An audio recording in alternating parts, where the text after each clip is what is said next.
What is up, everybody? This is week 3 of Southern Takes College Football. We had a lot of interesting things happen this weekend. Some good, some bad, some ugly, some glad. We're going to dive into it here, and as you can see, or as you know, what we'll probably be talking about a little bit later on in the podcast. I'm here as always with Mr. Reese Blackiston and Tanner Griffith. So last night we saw a new ranking drop. We saw some new blood enter the top 4. We saw some teams stay in the top 10 that I wasn't necessarily happy with. Alabama staying in the top 10. What do you guys think? Initial reaction off the second committee playoff ranking. You go first. I like TCU being over Tennessee. I know Reese doesn't like it, but guess what, Reese? It's all going to be okay because TCU's about to lose to Texas, maybe, probably. Hook 'em horns. Hook 'em horns, horns down. But it's all going to be okay, okay?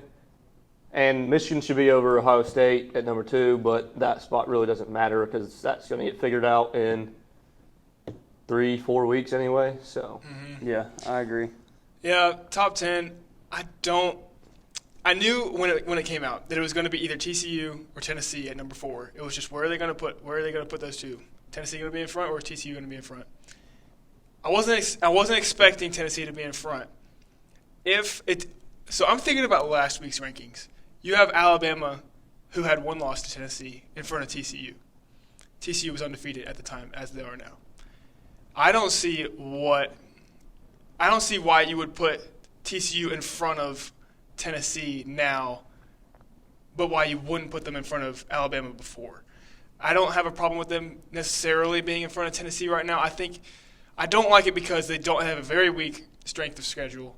Their best win is, maybe Kansas State. Oklahoma State is not looking like they used to. Tennessee's record is looking a lot better, even though they do have one loss. Georgia has solidified themselves as number 1. So it's hard for me to see TCU in front of Tennessee. But as you said, even though they don't control their own destiny anymore, they really are in an okay spot to still get in that playoff and get that 4th spot. But a lot in the Big 12 in the country is riding on that game in Austin, Texas, Saturday night. you know what the good news is for Tennessee, though?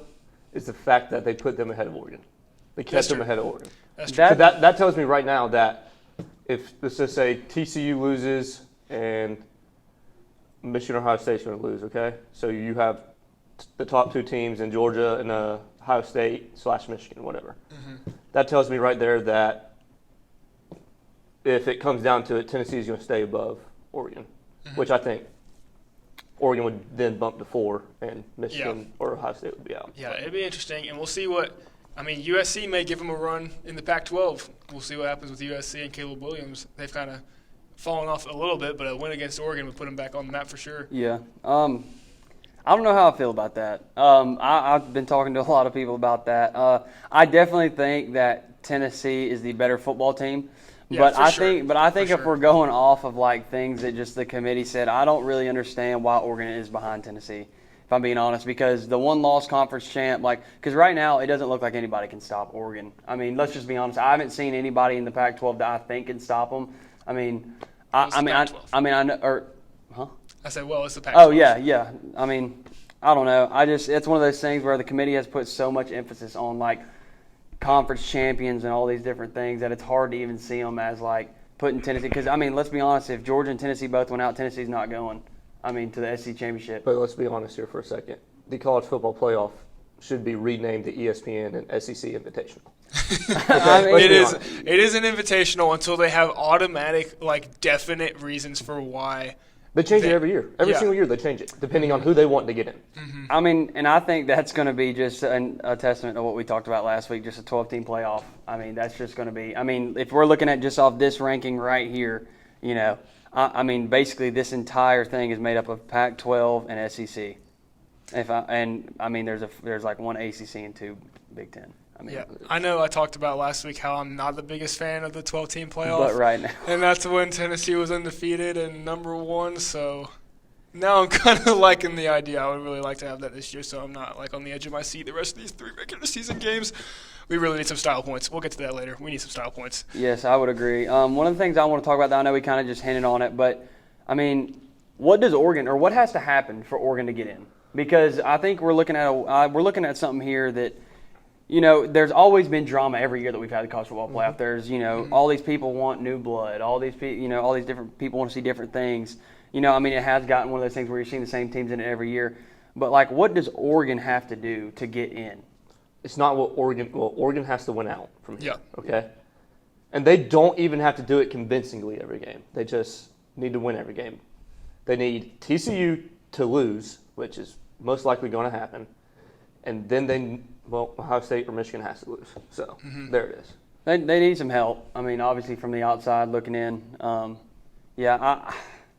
don't know. I don't know what to think about it, to be Bo honest. Nix is probably going to get his rematch against Georgia, and he's going to lose by 42 instead of 46. If Bo so he's right, Nix- the score will be different. It would be different. So what, if you had to give my bad, Reese, but if you had to give a top 4 right now going into the playoff, like What I going think's and going to playing, happen? you think it'd be Georgia, Michigan, No, I think it's Ohio State over or Ohio State, or Tennessee, Oregon? If at the end of the year, when December the 7th or 8th rolls around, I think that's going to be the top 4. Wow. In that order. Ooh. It's a pretty hot take. Okay, as a Georgia fan, would you rather have a rematch against Oregon or Tennessee? Honestly, and this is, I've been telling so many people this, I'm not trying to be like that fan that's like, oh, you better watch out. Here come the dogs. Like, we look good. I mean, there's no other way, there's no other way around it, and this is the way I see it. If we play football like we played in that first half against Tennessee, I don't know of anybody that can beat us. No. I don't know of anybody, because Tennessee had the number 1 scoring offense in the nation, and they didn't score a touchdown until the fourth quarter with 4 minutes left in the game. It was garbage time. And we'll get to some other things later about that Georgia-Tennessee game. We're going to break it down a little bit. Oh, yes, we will. So, yeah, that's just how I feel about it. Another thing that happened this weekend that was pretty interesting that I think we all are – I'm just going to be honest. I'm not going to brag on myself. It was my hot take. Okay. Does not take the Notre Dame did knock off Clemson. Okay, Notre Dame did knock off Clemson. The question was, how is Notre Dame going to get in the end zone? Well, their defense did it. That's true. They did have a Their pick defense won the 6. football game. I'll tell you right now, if you watch the whole video, I said that Notre Dame was going to win by 10. And It's on TikTok. go check out the TikTok, but it is just like 21, right? 20, is that what they beat them? 35-14. Yeah, it Or was somewhere around 21. it? 21. 3 touchdowns. It was a lot. I mean, I don't. Good for us. Good for the Vols. Yeah, big. Y'all had some help this weekend. I mean, obviously Alabama losing and then Clemson going down. But I'll be 100% honest with you, the whole time I never had a doubt that Clemson would lose. And I felt really good about that hot take last week. But the thing that's so frustrating to me when I think about this is I saw a comment earlier, right before we came down here actually, and I saw where Clemson is still going with DJ. They're still riding him out. And like, I mean, what's going on? I mean, why is there so much? And the comment that I saw, Dabo had said something about if our quarterback has a bad game. He hasn't had one bad game. It's been a bad 2 years for them. Yeah. It's been, like, I mean, people forget about what happened last year to Clemson. They were awful. I mean, I think I don't know how many losses they have, but it was enough to where you're sitting here thinking, like, that's not the Clemson that we've ever seen since the college football playoff era. Yeah. But yeah, why is Clemson, like, why? Like, I mean, they got whooped by Notre Dame, and you still want to have trust in DJ? Yeah, I don't really get that. And Dabo, I did see that quote. He said, like, we win 14 games, we have one bad game, we're not going to panic, we're still riding with DJ or whatever. Yeah. Which, in my opinion, is a whole different song from what he was saying when he put Cade in the game a few weeks ago. He said, like, if he's having a bad game, you're going to take him out. You know, like Steph doesn't make all of his shots, something like that. I'm pretty sure they put Cade in, and he threw a pick on his first play. And he didn't come back in. But, like, I mean, that's such a small sample size. Why are you giving – I get it, DJ's been there longer, but, like, why are you giving him so much more? Like, if Clemson wants to turn this season around – because let's be honest, I don't know, they play North Carolina in the championship. They're going to lose, I think, if they play North Carolina. North Carolina is hot. And that is something I didn't put this in here, and I know I didn't tell either of you about it, but like a little thing I want to talk about too is North Carolina and their quarterback not getting no love from the Heisman. Yeah. Drake May has got better stats than every college football quarterback in the nation. Where are they ranked? Number 14, 15? They are ranked number 15. 15. Okay, let's be honest. That's where they belong. Okay. Yeah, no, for sure. They lost. They've already lost. I don't remember who they lost to. It wasn't a good loss. It was Notre Dame, actually. So that loss looks a lot better. But even their wins, I mean, They App barely State, beat App State. they've won a ton of games by one possession. And, I mean, don't get me wrong. Their offense is spectacular. Their Drake defense, May is is spectacular. Gator, I will say, Drake May is being disrespected. He is, and being I feel like people should put some respect on his name. I mean, I was looking at his stats earlier, and it hurts. Like it hurts to see the kid not getting any love. The only thing holding him back is his level of competition. Once he plays, I think when he plays Clemson in the what will probably be the ACC championship, right? Yeah, it will be. Then he's gonna get some respect because Clemson, their defense, I know didn't play the greatest game against Notre Dame. They're still not a bad defense, and I think that'll be Drake May's kind of like statement game. Even though it is really late in the season, that's kind of like his last chance to get in the Heisman conversation. I think he'll have a good game. Yeah. But here's the thing: is that Clemson's defense gave up like over 200 yards of rushing. Yeah. That's awful. I don't care who you're playing. It's Drake I don't May's care if been you're running playing it a Derrick lot. Henry, Saquon, and Dalvin Cook all on the same team in the prime. That's unacceptable Yeah. in a football game. You got to change something. You can't let him rush. You can't let him run like that. I mean, Yeah, well, Drake May can hurt you with his legs too. He's got like 5 Yes, he rushing does. touchdowns on the Yep. season.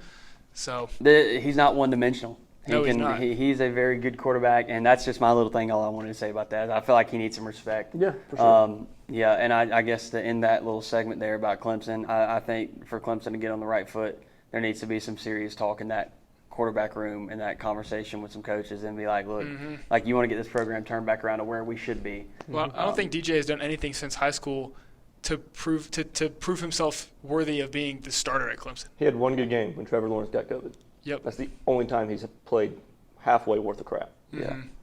Oh, no, that's just, it's Clemson. Hopefully they'll get back on top. I like Dabo. And they lost the game. Yeah. So, Yeah. whatever. We'll see. Clemson, in my opinion, they're out. They're no longer. Yeah. I don't think the ACC will be making an appearance in the college football playoff this year. That's fair. And they shouldn't. Yeah, I don't think they got anybody this year Yeah. to make a run. Next coach I want to talk about is good old Brian Kelly. Brian Kelly. Dancing Brian Kelly, man. He did it. He pulled it off in Baton Rouge. I mean, wow. What a game that was. Definitely a statement win for Brian Kelly. Not anything a whole lot of people saw coming, especially a few weeks ago when Tennessee trounced him. It was not looking good. It was looking like it was going to take a year or two for him to really get his feet set in Baton Rouge. But, man, what a game. And Jaden Daniels is playing some great football right now. He's looking real good. He's looking really really good. He's seeing the field. I mean, he's seeing everything. I said that right before last week. For them to win that game, we had to have certain things happen. There had to be the edge had to be set by Ojulari and Harold Perkins. Harold Perkins was an absolute animal Beast. in that game. If Georgia meets them in Atlanta, I don't know what they're going to do about him because he is a freak of nature. And they got pressure on Bryce Young, but Bryce Young still made some spectacular plays. But you can only do so much yourself before you got to have some help, and they couldn't block those guys. I mean, there was pressure constantly. Yeah, Bryce Young doesn't have the receiver core that he's used to. He's used to having guys like John Mechie and all sorts of guys, and this year he's just kind of got regular receivers, and it's harder for him to work with, especially in a really tough environment like that. And LSU, it was a much, much better environment on Saturday night than it was when Tennessee played What them did at I noon. say? I will say. 11 o'clock. Death Valley. They're hungover. Yeah. 7 p.m. They're drunk. Yep. And Death Valley, I'm telling you, Death Valley at night, I told y'all, like my dad had been hyping me up all week about it, that Death Valley was going to be rocking. And from what I heard, there were 2 earthquakes there. So, like mini earthquakes. The little tremors. Yeah. Well, while we're talking about crowd noise, I just want to point this out. So right before I came down here, I know Sanford was loud on Saturday. Yeah, on Saturday. But I've seen TikTok videos of, so you know how your Apple Watch can track the noise or whatever, Yes. noise levels. One guy's is at 99, and on the video board they're showing 122. It's definitely not right on the scoreboard. The scoreboard is not accurate. The Yeah. Jumbotron does not make it accurate. Yeah, No. I don't know, though. They're using the same daggum thing. Is the Apple Watch accurate, though? Because here's my thing. Is any stadium accurate, then, if Probably that's not. saying that? Because, Probably not. I mean, what stadium has a I don't know, but I'll say I was at the Georgia game. The decibel meter thing is going up and down, and then The crowd gets really loud. It's going up. And then there was one moment where it was doing that, and then the crowd quieted down because the play was over, and the guy didn't turn off the decibel thing on the Jumbotron fast enough, and it kept going up to like 134 when it was like no noise, and I was like, what are we doing here? What's going on? Yeah. It was loud, though. I will say it was one of the loudest games I've ever been to, and I've been to a lot of loud ones. It was loud. The official readings that I've heard from different places are saying that it was like 128. That was that's supposedly the solidified sound. Yeah, so we're 9 off of what we're saying. Yeah, got to hype the guys team up a little bit. They don't need any more hyping up. Yeah, Georgia, they're the best team in the country. Yeah, they are. They look good. That was a good win. But just to go back to that Brian Kelly LSU matchup with Alabama, I mean. That play call to win the game, I mean, you're literally talking about hero or zero. Because tell me if I'm wrong. If he goes for that and it fails, LSU fans on Tiger droppings, I know all you LSU fans are on Tiger droppings, are over there just cussing this man. Oh, why would you go for it when we could kick it and have an easy extra point and go into another? Well, here's the thing. They did do that earlier this year. And guess what? Yeah. The Knowles blocked it. That is very true. I didn't like the call. Obviously, it worked. I didn't like the call because Jaden Daniels was doing whatever he wanted. It took Bryce Young a long time in overtime to get that ball into the end zone. They were just grinding it out, wearing out their offense, and then they eventually score. Jaden Daniels' first play, into the end zone. And then they go for 2, which I understand they had the momentum. They had Alabama's defense on their heels. But at the same time, I felt like LSU was going to win that game in a longer overtime game. But they went, they got it. But you got to think maybe what's going through Brian Kelly's mind is, look what happened when they played at Auburn last year. Mm-hmm. Look what happened. They just kept riding out, and they lost the game. Yeah. Yep. It was a crazy game. Great play call. I mean, great. I didn't agree with it. I actually walked upstairs, if I'm being honest with you. When he went for 2, I actually turned away from the TV. Well, I didn't walk upstairs. I crutched upstairs. I'm glad they didn't have to amputate your foot, buddy. Thanks, man. I appreciate that. Yeah. So I crutched away, and then all of a sudden, my dad, it's just bloody tears of happiness, just screaming. And but yeah, great play call by Brian Kelly. I feel like LSU stock is rising. And while we're on that, I kind of want to stay on LSU for a second and talk about. I don't think we've seen it done yet in the college football playoff era, but what does LSU have to do to get in? It's not going to happen. It can't happen. I personally... I have heard so many people saying that it is very possible. Well, here's my thing on it is, are you going to put them in over a one-loss Michigan Ohio State team that lost by 3 a last-second field goal? No, you can't. Because they got blown out, and they lost to a very mediocre Florida State team. And I get it. That was the first game of the year. But we're not good. We're mediocre. The definition of mediocre. Okay? One of our buddies thinks that y'all are pretty good this year after watching the Miami game. Well, Miami. If you're a Miami fan, your place is a dumpster fire, and it will be a dumpster fire forever. Y'all suck. Well, yeah, listen, he doesn't think y'all are back by any means, but he definitely thinks y'all are trending upward, and I would say so yes, too. I think they're trending upward, but here's the thing: if going like you said, they have a loss, an ugly loss to Florida State to start the season, an uglier loss at home to Tennessee, where they got beat by like 4 possessions. And when they played at FSU, it was basically a home game. They played in New Orleans. Yeah, so I just don't see how you can deny a team who beat Alabama at home. I get it. But then you beat the number 1 team in the country at Georgia in the SEC championship. Now, don't get me wrong, they need help. If they win out and so does everybody else, I hate to say it, I think they put Georgia in over LSU, even with Georgia losing the. No shot, Bubba. You don't think so? No shot. You don't think LSU goes in? Wait. So you're saying LSU would go in over Georgia if they won? He's saying that. I'm saying that. I'm saying no. I'm saying no. I'm saying that Georgia is going. Georgia's in no matter what. That's what I'm saying. Unless they lose 4 in a row. That's or whatever. I'm basically saying that LSU can win Okay. the SEC championship, And they're not in. and everybody else went out, They're not in. Okay. And Georgia's still in. Okay. Yes, And 100%. that's what I feel Okay. like. Okay. Wouldn't that be crazy if LSU beat Georgia? Because I think even if LSU beats Georgia, I don't see how they could. I mean, I know the committee does some things that are just totally out of left field, but I don't see how they could put LSU in with 2 losses, even if they beat Georgia in the SEC championship, over an 11-1 Tennessee team that trounced them. or an 11-1 Michigan Ohio State team. Yeah, that's going to be something to look forward to.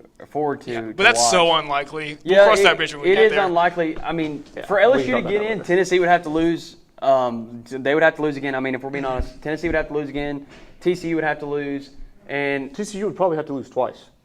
I don't know. Without just watching how the committee's treated TCU, I just don't think they have much. And I honestly think they put TCU in the top 4 this week just to get College Game Day there, and then also to make this game a little bit more hype. Well, okay, so here's my question to you, and I know this isn't on the sheet, but let's say TCU beats Texas Okay. Please this weekend, no. okay? Please no. They go to 12-0 in the Big 12 championship, and they lose.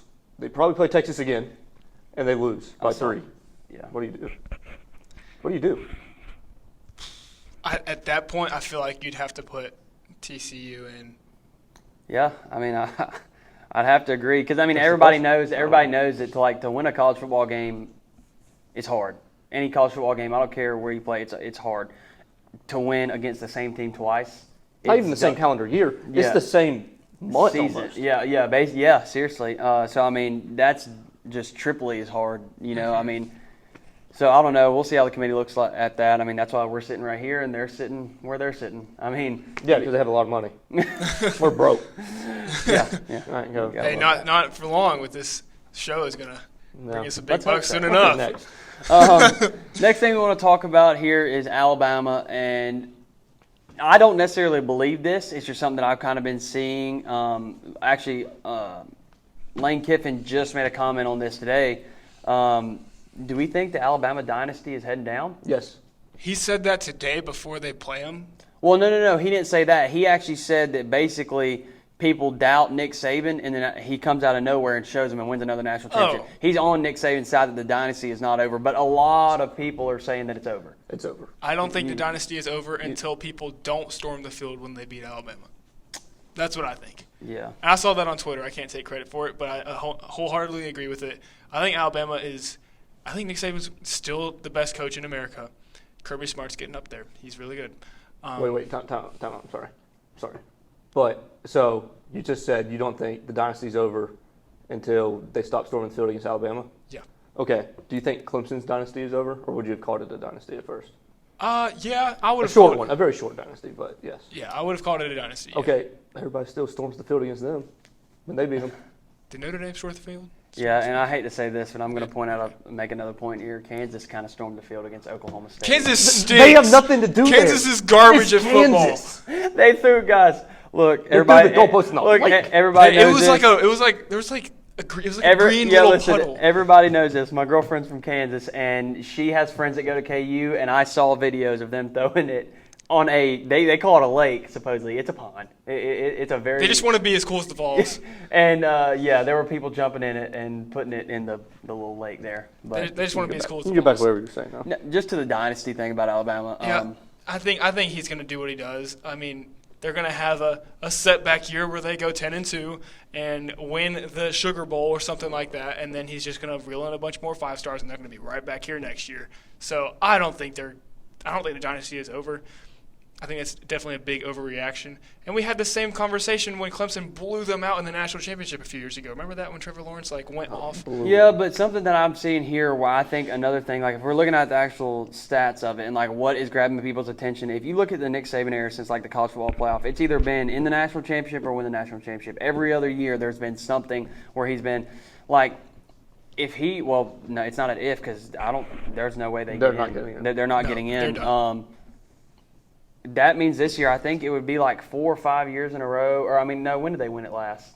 Whenever they beat. 2020. 2020. They won it the COVID year with Mac Yeah, they Jones. did. So, I mean, we're going on 3 years now of not seeing Alabama. I mean, we saw them in the national championship last year, but if we're going by, all the stats, they should have won last year. So, I mean, They had the better team. last year, Yeah, Who had the better team? Alabama. hot take. Listen. They did. They had all their best receiver was injured. But here, Okay, this is- I'm gonna help the Georgia fans out here. First of all, I absolutely hate Georgia. I hate them with passion. But they had like 4 of their starters out. Alabama No, Georgia. They never played the entire year.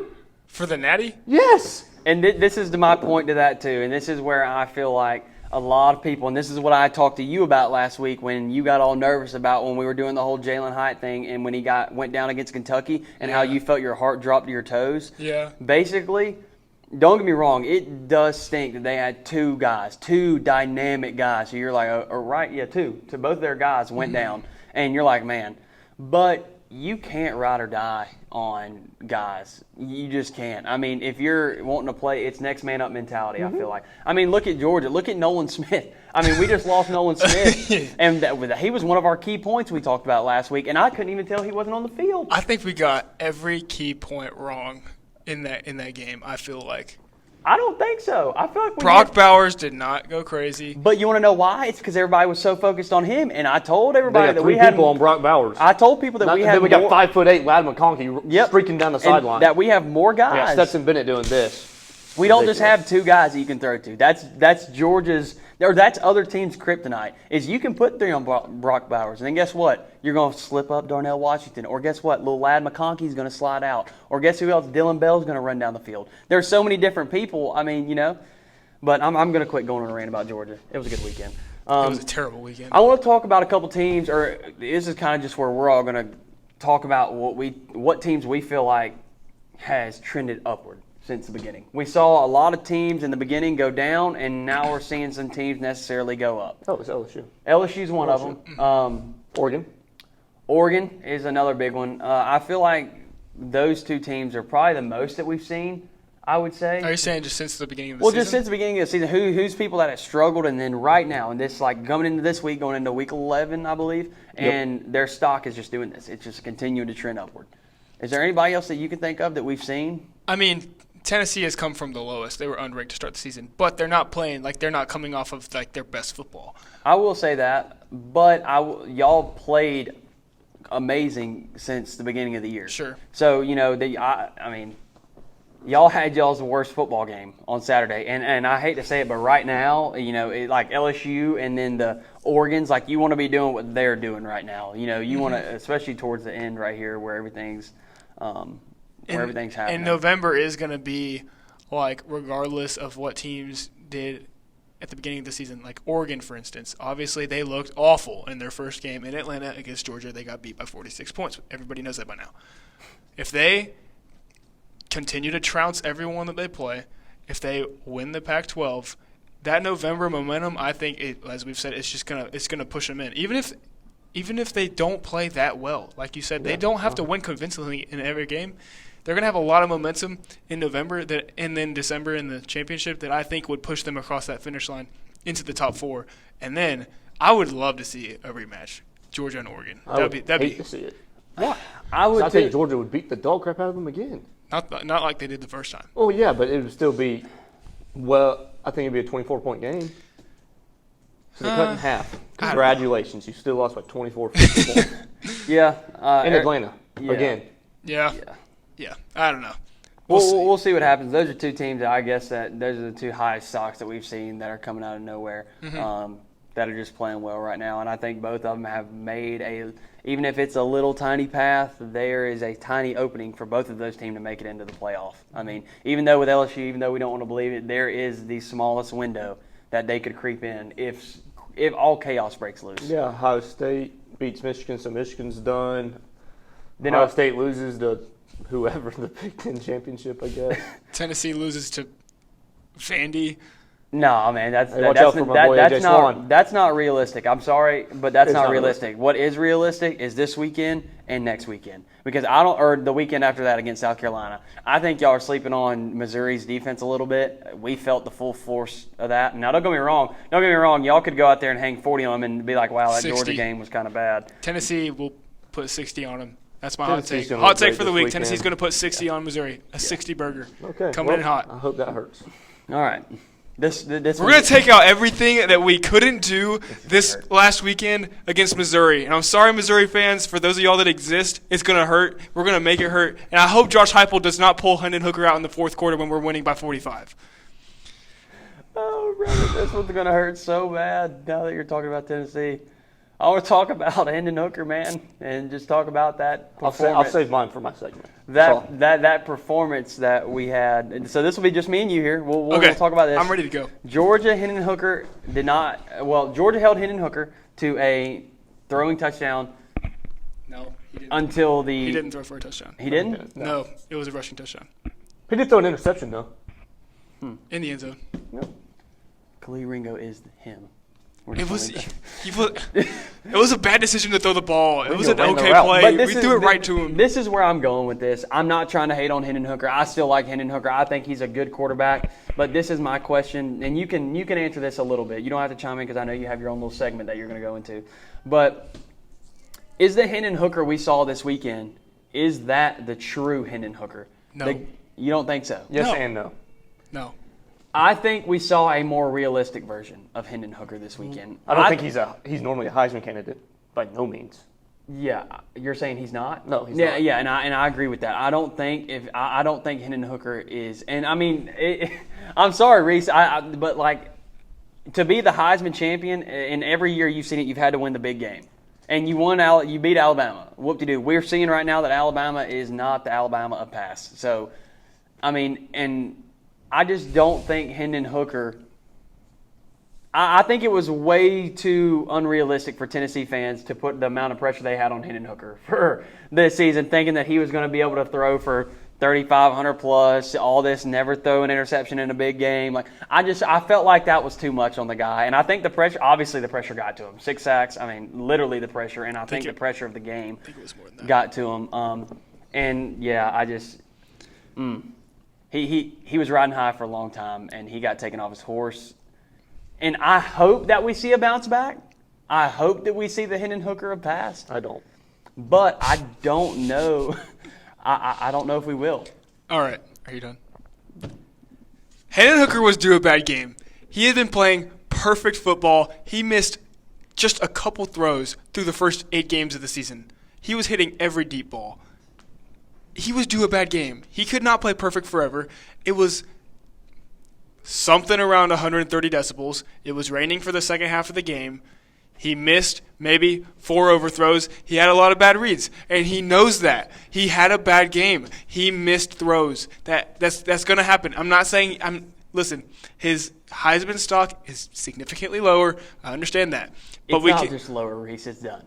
No, it's not. It's not done. But guess what? I don't think Hendon Hooker has a chance in the Heisman now. I don't think Hendon Most Hooker, still have him at second. I think he'll go to New York, but right now, I genuinely don't think that he's going to win it. Like, I don't see any way that he wins it unless C.J. Stroud loses, because we all have seen in the Heisman, usually there's that big win. You know, there's that big win that the quarterback, they had such a good game. That was Alabama. If C.J. Stroud has that against Michigan.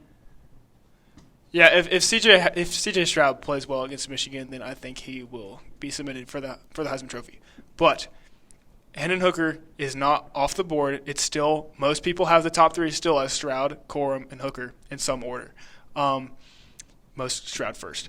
But he had a bad game, and I was watching some of the overthrows he had, and they were just uncharacteristic. It's not necessarily that he couldn't make he could make the throw. Like, he could make the throw. On most throws, he's going to make that throw. Like 8 out of 10 times he's making that throw, and he just didn't. Yeah. He had a bad game. And the same thing happened last year. Last year, he had overall a really productive season, and then Georgia came around and kind of whooped him, and that's just what happened. I don't know why Georgia is his kryptonite for some reason. He definitely played kind of timid in the game. Yeah. It was definitely their first true road environment because LSU crowd wasn't really able to get into it. I still have a lot of faith in him. In the fourth quarter, when it was garbage time, when a lot of guys were wanting to hang their heads, he got the whole offense in a huddle. I saw that. And he was hyping them up, telling them that they still have a lot to play for this season and to not let this get to them. And I don't think they will. I think they're going to bounce back. I really think they do. Josh Heupel said that. I know he's the coach. I know he's going to say that. But I think that he will bounce back, and I think he can definitely still find his way to the Natty and the Heisman Trophy. It's possible. I'm not saying it's going to happen. It's much more less likely. But we can't rule him out because he had a bad game against the best team in the country.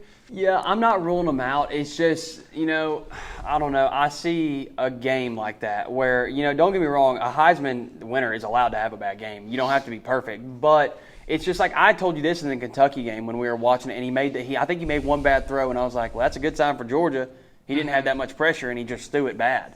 And so That's true. That did happen in the Georgia game. His overthrows, he had time and space, and he missed it. Yeah, and so like that's just why I'm looking at it. And I'm like, okay, they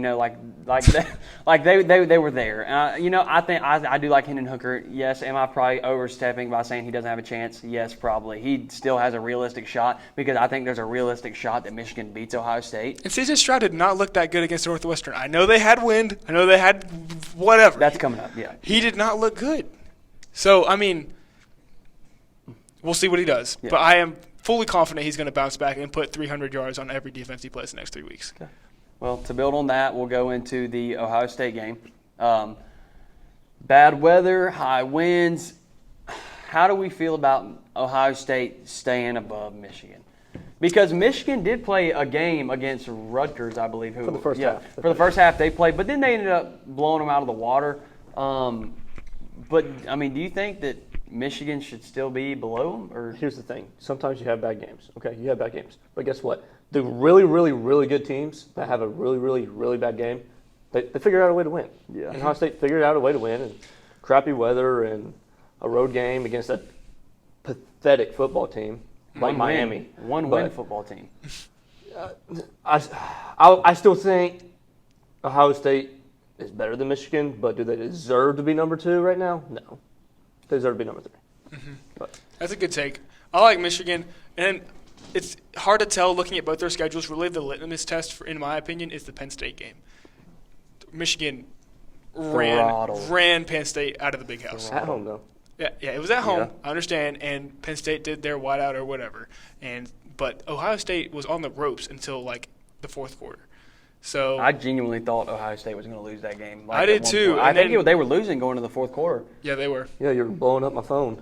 Yeah, I'm sorry. I mean, it's teams like that you just don't expect to ever 100%. feel, or like you don't ever expect to see weakness. I think that's a bad thing too in college football. Sometimes that's why I know it's kind of a little jump off ship right here, but that's why people are looking at Alabama right now and they're saying what is going on, and people are jumping ship saying is a dynasty over. It's because everybody's so used to seeing a team like that just throttle people, and then when they slip up, everybody has to bash them. That was the start of the decline for Tennessee as Philip Fulmer raised his own standards and Tennessee fans' standards so high when he had Peyton Manning and T. Martin and everybody that when he had a couple bad seasons, he's gone, and that was the worst 10, 12-year period in Tennessee football history.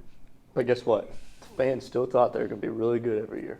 No, we didn't. There are a lot of Tennessee fans out there. Yes, there are, Reese. Like maybe 2 years in that 12-year period, I said we're going to be good.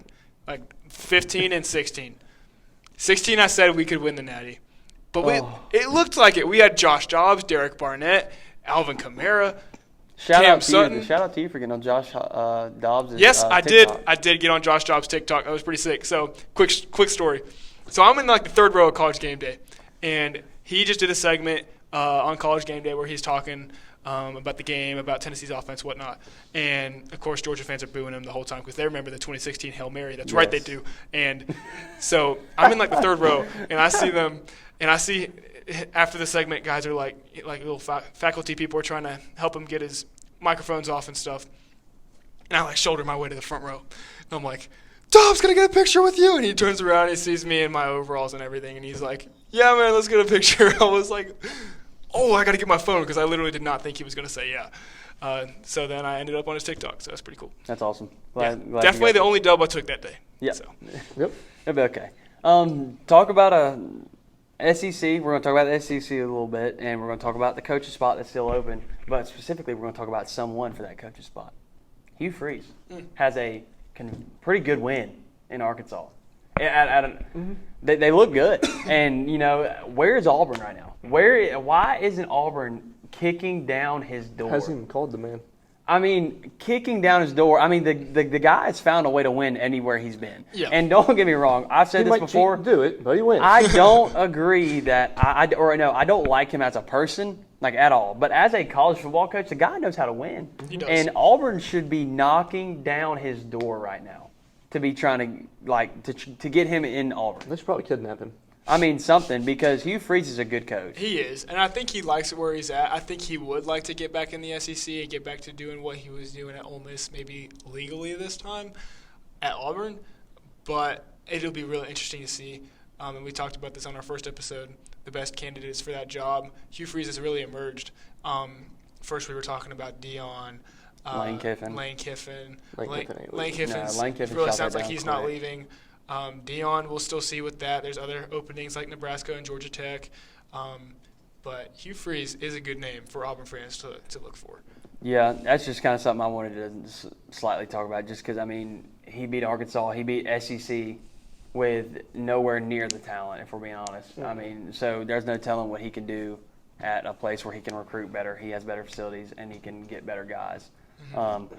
So now it comes to the Texas and TCU game. College game day is going there. Are we picking right here? Or are we just No, talking? we're not Okay. picking. I just want to talk about what has to happen for Texas to win this weekend. Quinn Ewers has to play well. That's the key? You That's think the Quinn only Ewers? thing. Okay. It's Quinn Ewers plays well, they're going to win the football game. If he plays bad, they're not going to win. Look at every game that Texas has lost. Quinn Ewers either hasn't played or he's played like dog crap. Every game they win, he plays good. It's pretty short and sweet, and I mean, I agree. I think Quinn Ewers is the key to this game.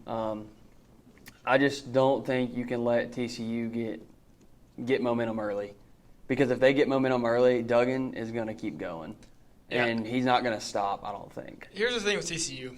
I talked about their record earlier. I just really don't know exactly what can tell me that they're a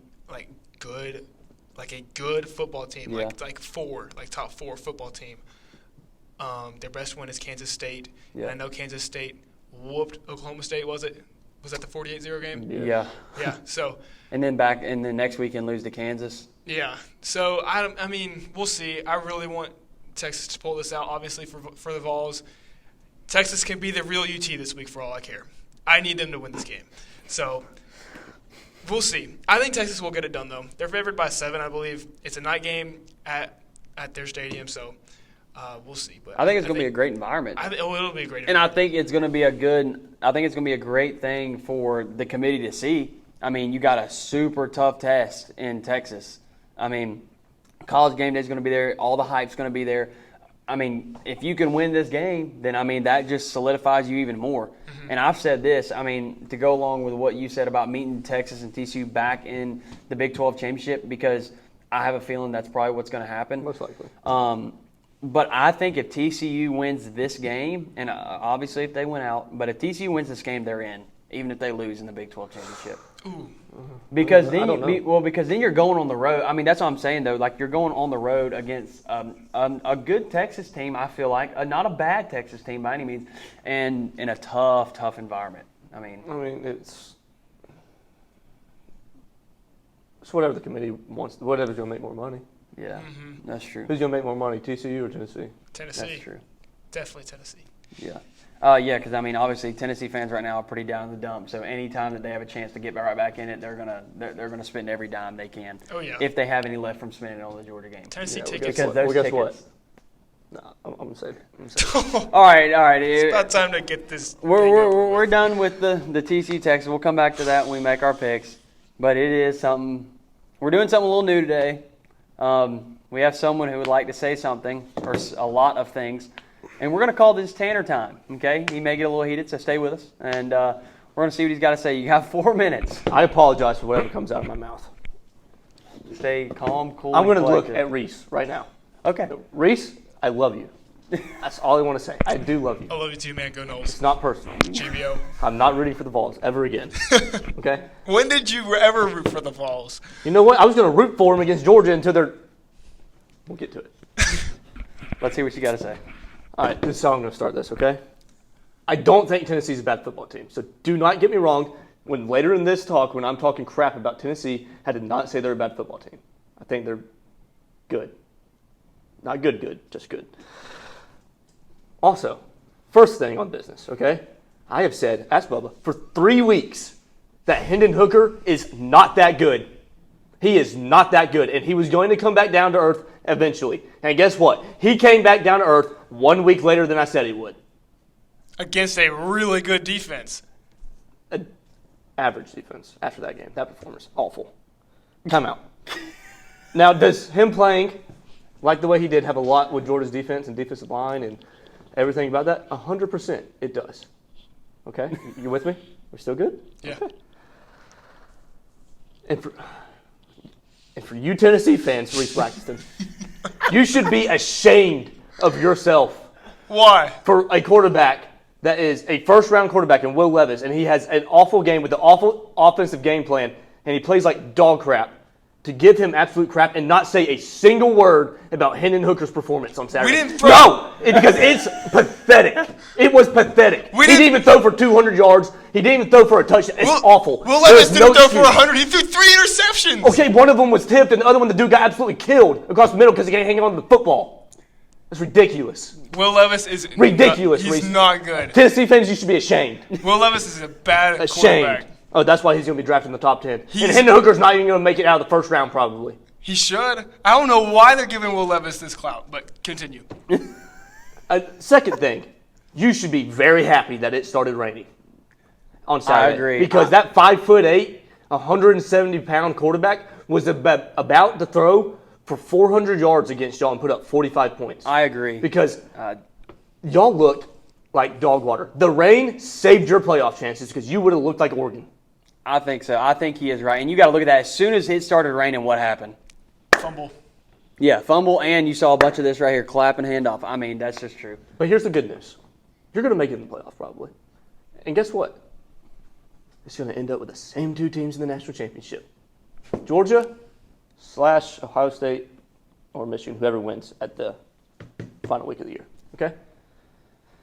And that brings me to my third or fourth topic now. Okay?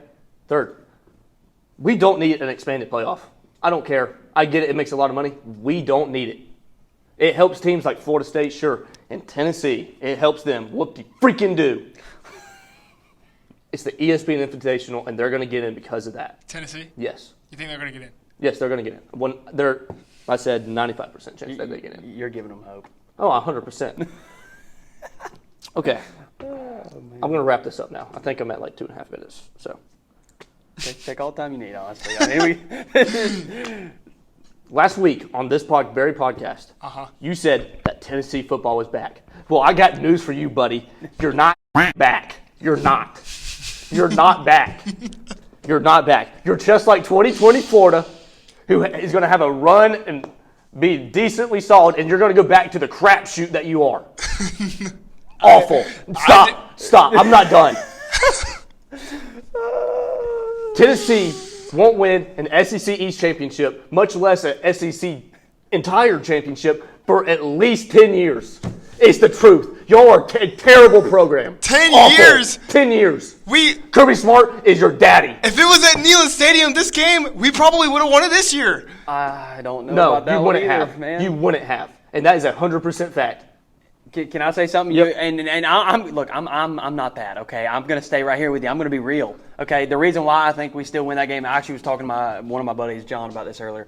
I think one of the main reasons Tennessee had such a tough time, and you may disagree. I don't really know much about Tennessee on this portion of the ball, but I feel like Tennessee's a very undisciplined team when it comes to penalties. And I feel like Georgia is a very well-disciplined team. That is one of the things Kirby Smart you know that. Everybody knew that. Preaches. That we're going to be physical. We're going to be, smart with the ball most of the time.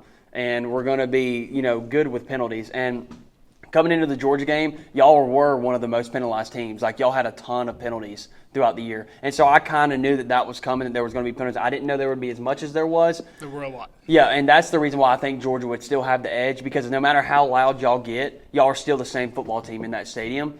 And I feel like... Are you talking about the silent count? Well, no. Well, no, I'm just talking about, like, the Tennessee and Georgia in general. Like, no matter how loud y'all would get in Neyland, yes, Georgia's going to have penalties. That's crazy to say that we wouldn't. We're going to have some false start penalties because it's going to be loud. But I don't think we have the amount that y'all have to affect y'all. Because if y'all had a lot of penalties that affected you. Like, it wasn't just garbage time penalties. Like, we did. There were a lot of plays that set us back to give us, like, 2nd and 15, 1st and 20, and we just couldn't start a drive with Now, that. don't get me wrong. I think instead of a 14-point win or, whatever it would have been if it didn't rain or whatever, we can all say speculation, what if. But I think if all the conditions are right and y'all are going crazy and we're playing in Neyland, I still think Georgia wins. I just think Georgia wins by maybe 7 or maybe 10, maybe even 3. But yeah, that's all I got, and you can wrap it up. No, You're done? No, I'm not done. okay. Yeah. Are you ready? I don't think. I have one last thing to say, and I'm done. I'm I won't even give analysis on my picks. I will just pick the game. Because after this, I might flip the table. So, you ready? Deep breath. You Tennessee fans better be careful. You better be careful with what comes out of y'all's mouth. Because all I've heard since week 2 this year is that Tennessee is back and they're going to win the national championship and that they're going to go 13-0 and run the table. But guess what, Reese? They got lucky. They played one of Alabama's worst teams. Bryce Young had the game of his life. They played one of Alabama's worst teams in 10 years. And guess what? They won by 3 points in the best environment ever in a college football game almost. And you still barely won on a knuckleball field goal. It was a knuckleball field goal. Bryce Young had the game of his life. I'm not done.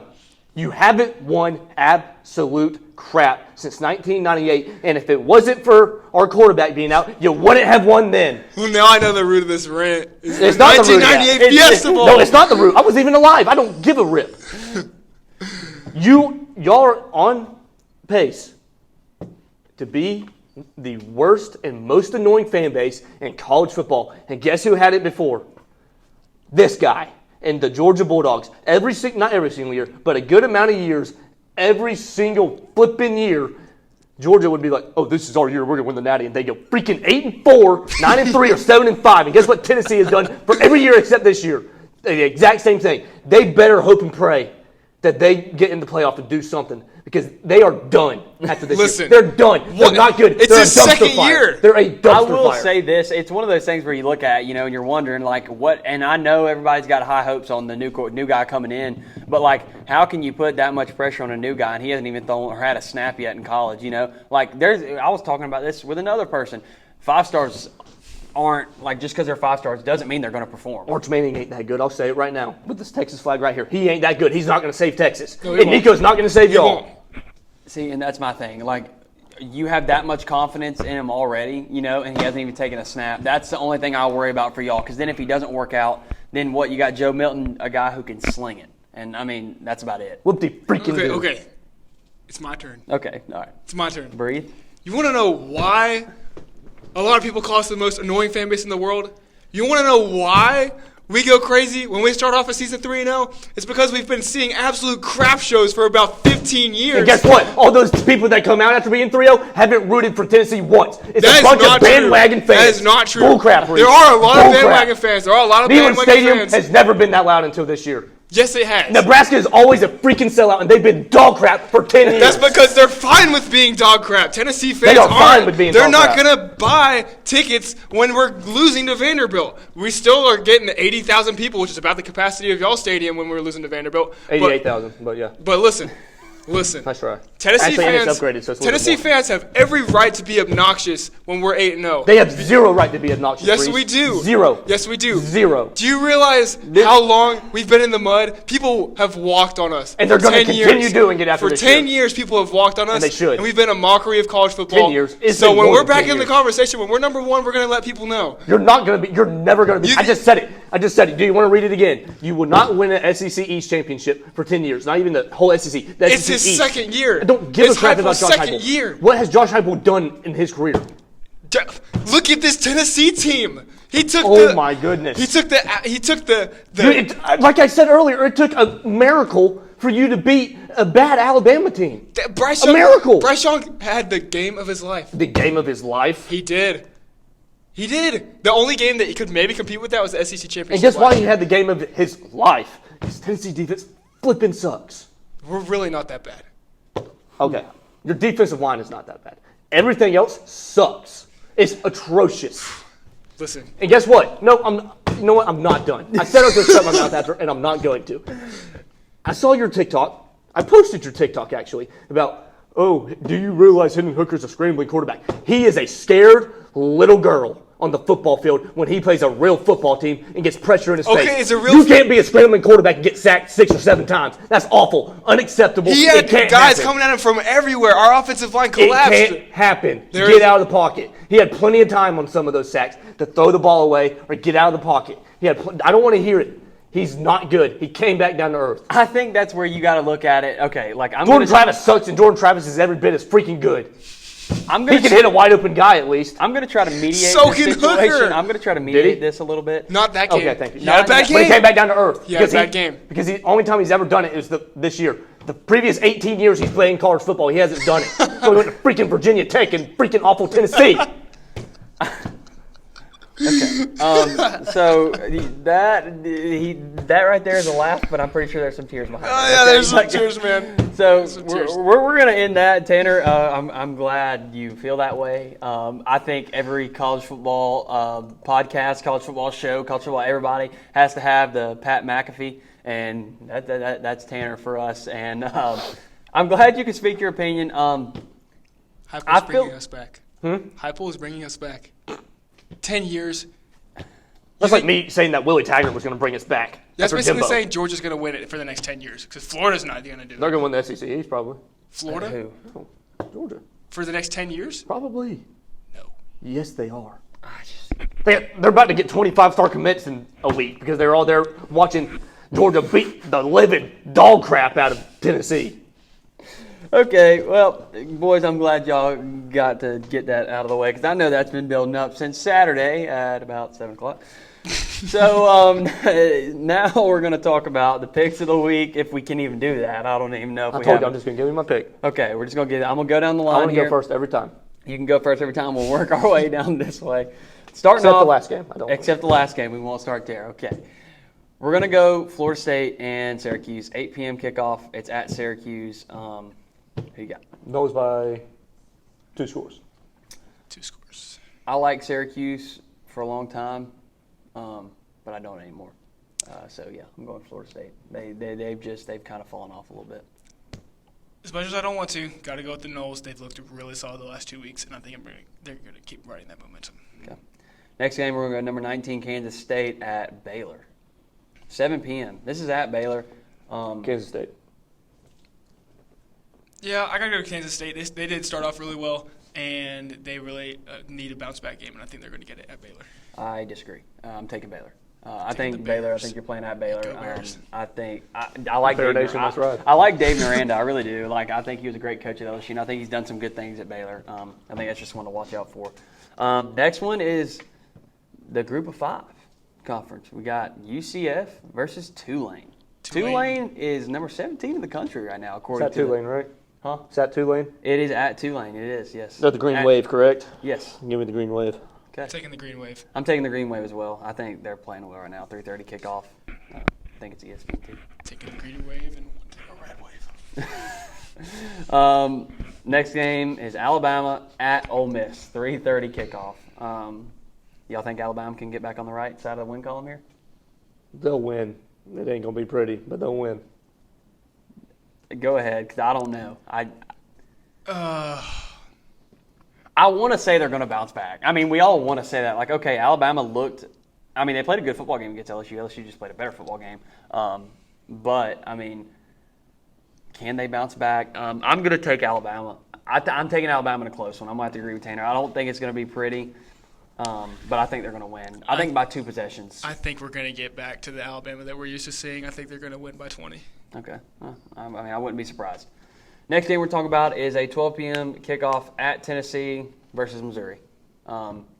We have all agreed noon kickoff should be illegal. I'm taking the Vols. I think you'll see some breakdowns somewhere, but I don't think it's going to be nearly enough to like people wondering about Tennessee. But Yeah, I think it's Tennessee. senior day for Okay. Hendon Hooker. His 30th year. Stetson Bennett is older than I didn't say anything about Stetson Bennett. I Don't think even we're get me started gonna on win. him right now. Hey, listen, Stetson, man, he's a winner. That's all I'm gonna We're say. going to win by a lot. By a lot. Well, you said you're going to put up 60, so you better win by a lot. I hope so. Tennessee's going to win. Tennessee's going to win. North Carolina versus Wake Forest. We're at Wake Forest for this one. Well, you can start it. You go Hot ahead. take of the week. The Demon Deacons get it done. Think so. Yep. Okay. I disagree. I'm gonna go. I think this is where Drake May shows his Heisman potential. I think he has a good game. Not this outstanding game, but I think he has a good game, and I think they win in a close one. Yeah. I'm going UNC. I'm really liking UNC and Drake May right now. I don't think Wake is going to be able to stop Drake May. Okay. I think he's just too good right now. Okay. Now, the next game is the dumpster fire of both the SEC right now, and it's Texas A&M versus Auburn. Ooh, This some is good a tough pick. entertainment right there. This is a tough pick for me. Where's it at? Is it Auburn? It's at Auburn. Ooh. Are you sure? Yeah, You missed it 100%. Like 100 times last week.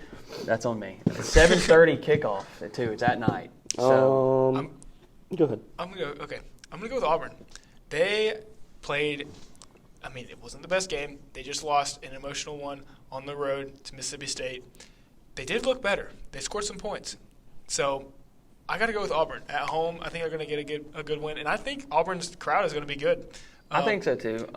A&M is just. I don't know why I would pick A&M in a conference game ever right now, unless it was against either Vanderbilt or maybe Missouri. Yeah. I don't know if A&M's got their guys back. I know they had some guys with the flu last week. They had a lot of guys with the flu and a lot of guys hurt. I don't know who and all's back yet. I haven't looked at that report. I'm taking A&M. I told you I was going to pick A&M until they win, so I'm picking them again. And I'm also looking at it from this point of view. A&M has to win out to go bowling. They're going to be playing with a little bit more initiative than normal, I feel like. Please win out. I want Jimbo Fisher in a bowl game. I want him. Yeah. And I want him bad. I want him. What a storyline that would be. Yeah, I think Florida that- State against Texas A&M. I pick A&M, obviously. Yeah, I'm going A&M. Next game is South Carolina at Florida at 4 p.m. in the Swamp. Florida. And then South Carolina's got Tennessee at home. So that'll be interesting to see what they do those 2 weeks. Okay. But I think Anthony Richardson is going to have a Are great you game. about to take it? Florida. Okay. I'm going to take Florida. I don't see the Beamer ball being able to pull it off this time in the Swamp. I hate Shane Beamer. Have we said that enough? Yeah. Oh, you've said it every show. We hate Shane Beamer. You hate Shane Beamer. Me and Bubba both do. I don't Oh, like both Shane can. Beamer I don't either. care. I like that guy. We got the game of the week here. College game day's going. A lot of hype. TCU versus Texas. Reese, I'm pretty sure we know where you're going. I don't even know if this is a Come hot on. take because of how much you believe in it. Texas, they got the line. They're favored by, I think it's 7.5. At least that's what it came out as. I'm going to go with Texas. I think Quinn Ewers is going to have a good game. TCU, they don't have, in my opinion, enough for me to say they're a good team and they could go on the road at night and beat Texas when Quinn Ewers has a pretty good game. I think that Texas is going to win, and it might not be close. I would not be surprised if Texas blows them out. I think we're looking at a similar situation here with like the Georgia-Tennessee, not obviously of the caliber of team, but like as in you have a team that's higher in the rankings, but the other team's favored. Yeah. Now, what that does to TCU, if that gives them a little bit more initiative, I don't know. You know what? I mean, I'm gonna backtrack a little bit. My hot take of the week is gonna be Baylor. I'm gonna take Baylor beating Kansas State. I'm taking TCU in a close one. I think TCU is going to pull it off, and I think they're going to gain a little respect this week. I do. I'm not saying it's going to be pretty. If you watch TCU, they got down last week against Texas Tech. Mm-hmm. I mean, I don't think it'll be pretty, but for some reason, I feel like they're going to find a way. But I hope you're wrong. Tennessee fans, I have made you very angry today. Rightfully so. You have every right to be angry, but it's the truth. Don't get mad. It's the truth. Okay? So, with that being said, hook 'em horns. Hook 'em horns. Texas is going to win. Good. They could be the real UT this week. I've said it before. They could be the real Orange this week. They can have whatever they want. This orange is way prettier than that. No, this one is like a real orange. That one looks like it just got set in a pizza oven. It looks like a Cheez-It. What color is a Cheez-It? Okay, Orange. listen, you two. Y'all What color is cheese? Orange. Y'all are just going to keep going at each other's neck for a little while. Well, guys, that's going to wrap up this episode of Southern Takes. We hope you like the content. I know it got a little heated today, but it's all fun and games. They both love each other, I promise. If Tennessee plays Florida State in the bowl game in the coming years, the segment we're going to have. Oh, it's not going to be good. No. We're going to have to do it over Zoom. Fight. Yeah. I might throw my computer against the wall, is the problem. That's true. We hope you guys enjoyed this episode of Southern Takes College Football. Like I said, if you like it, we would all so much love it if you would like and subscribe. We're trying to make something out of this. We're trying to have fun with it. We enjoy getting to talk about college football. We enjoy playing around, like messing with each other about certain games. But we really do enjoy doing this. So we hope you guys enjoy the content, like and subscribe, and we'll see you next week. See you next week.